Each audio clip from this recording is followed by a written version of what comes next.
then I get excited thinking that I've got a good deep coin. So you'll need to experiment with that one as well. Now let's talk a little bit about the G.E.B. track section. By the way, G.E.B. stands for ground exclusion balancing. That's kind of an industry buzzword if you weren't sure what that was. But let's have Mark give us an overview on the G.E.B. track section. The ground balancing system, the DFX, is extremely important. It's what makes it possible to, for example, measure the depth of the target in the ground, easily pinpoint targets, and basically ignore the ground and just find the stuff that's buried in it. And the system we have here is a 16-bit digitally controlled ground balance system, which means that we have resolution of about 1 part in 65,000, thereabouts.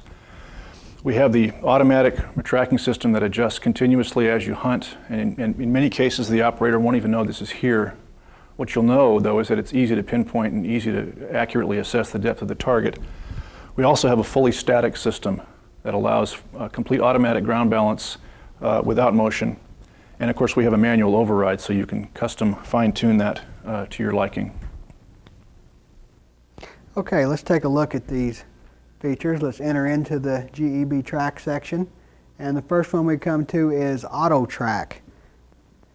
This detector has a system in it that the detector actually balances to the ground and tracks the ground while you're hunting. So in other words, what a detector does when it ground balances is it senses the ground, it makes adjustments to the detector so that you don't pick up the ground. And as you hunt, if the ground changes, AUTOTRAC will automatically keep this feature in tune, and you'll always be within ground balance when you have AUTOTRAC on. The faster the ground changes, then AUTOTRAC will try to keep up with it and make the changes accordingly. The next is track view. All track view does is whenever the AUTOTRAC is on and you would like to know when the detector is actually tracking, then you can turn track view on and a little sign will come up at the top of the screen and say tracking anytime the detector is actually making an adjustment to the ground balance system. If you go down to the next one, it's AUTOTRAC speed. This is how fast the detector actually tracks to the ground. If you're in an area where the ground minerals are changing rapidly, for instance Arizona, which has rapidly changing ground, then you may want to speed up your track speed so that the detector can keep up with the ground. In most situations, you probably won't need to change that feature. If you go down to the next one, it's track offset. What track offset does for you is once you get the detector ground balanced, you can actually set the detector to where it will offset slightly to the positive side. And I found over time by using this detector that if you run with a slightly positive offset, say around +2, you can actually see an increase in sensitivity to small gold items such as earrings and small links of gold and things like that. Also would be a good option for prospecting. You can pick up a little bit smaller nugget by running a positive track offset. Again, under normal conditions, the factory preset of 0 is going to be okay on this feature. If we go down one more, we're going to come to track inhibit. What track inhibit does is as you're going across the ground, if you come across a target, let's say you had a real trashy area where you were coming across a whole lot of targets, the detector can actually sometimes try to track out the target thinking that it's mineralized ground. And so when you turn track inhibit on, it stops the detector from tracking whenever it thinks it's a target. If you're not getting any signals for a while, then the detector will go ahead and start tracking again on its own. But I really haven't had too many situations where I needed to inhibit the tracking on this detector. It does a really good job of telling the difference between a target and the ground with track inhibit off. So if we go down to the next feature, COARSE, G.E.B. What you also have an option of doing on this metal detector is actually overriding the AUTOTRAC ground balancing system and manually balancing it yourself. There's very few situations where I think you would want to do this. The AUTOTRAC system is very user-friendly and does an excellent job. However, if you are the type of person that would like to have control of this ground balancing system, you can certainly do it by entering into here. You have both COARSE and the next one, which is fine, and basically the COARSE adjustment adjusts the ground balance rapidly, versus the fine adjustment will make small, slow increases to the ground balance setting. You'll basically want to pump the detector up and down on the ground when you're making these adjustments. And remember that all you're trying to do when you're ground balancing a detector, when you're manually ground balancing a detector, is you're trying to set the detector to where it doesn't pick up the ground. That's the only thing you're trying to do. So it's really quite simple if you think of it in those terms. And that's all of your track, G.E.B. track options. The next section is discrimination. And once again, here's Mark Rowan to give us an overview of this category. The discrimination and target ID system in the DFX is extremely sophisticated and allows a great deal of custom adjustment.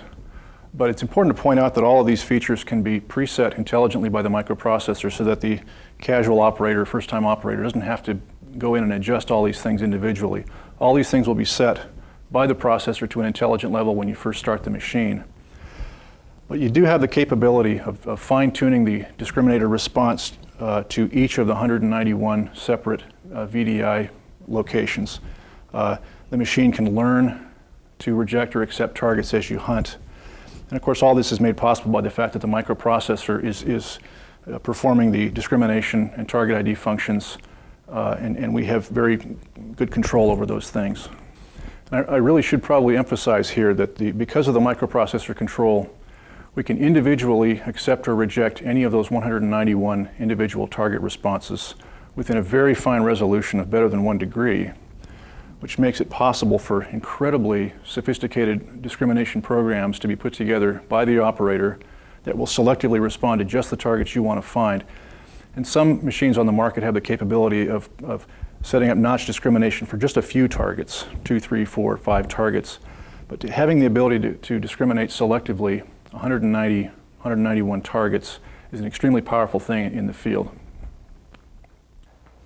Okay, let's take a look at some of these features in the discrimination section. First one we have is Disk Edit. Disk Edit allows you to go in and set any of the VDI numbers that are printed on the top of the control box here, the VDI scale. You can set any one of those numbers to either accept or reject. So you can customize the discriminator any way you like it. The next feature, if we go down, is Block Edit. This does the same thing, but allows you to take out whole groups of numbers by either holding the button up or the button down. So it just speeds up the process a little bit. Remember that when you're in the Block Edit mode, you can't physically go in and look and see how the disk editor is set, because it changes every time you go in there. You can go in the Disk Edit mode and look at it, but in the Block Edit mode, you cannot. If we go down to the next feature, which is Learn Accept, we also have Learn Reject. What these two features do for you is it allows you to wave a target in front of the loop and set the detector to accept it or reject it. An instance where you might want to do this is if you had a particular item that you were looking for, such as a gold earring, and you had the mate to that earring. You could set the disk editor to reject all metal, and then you can hit Learn Accept, wave the earring in front of it, and it will pick up that earring and that earring only.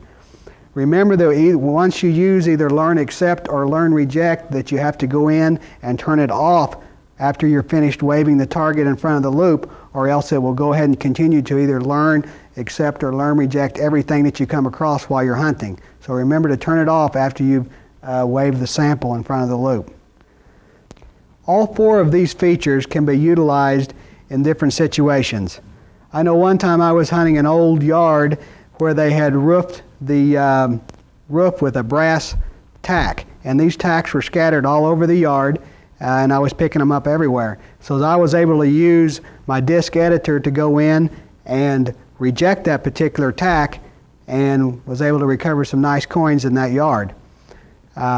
So there's different situations for all of these features. Civil War relic hunting, you may want to, set the detector to reject or accept different things. So you can totally customize your discriminator depending upon the situation that you're in. The next feature is recovery speed.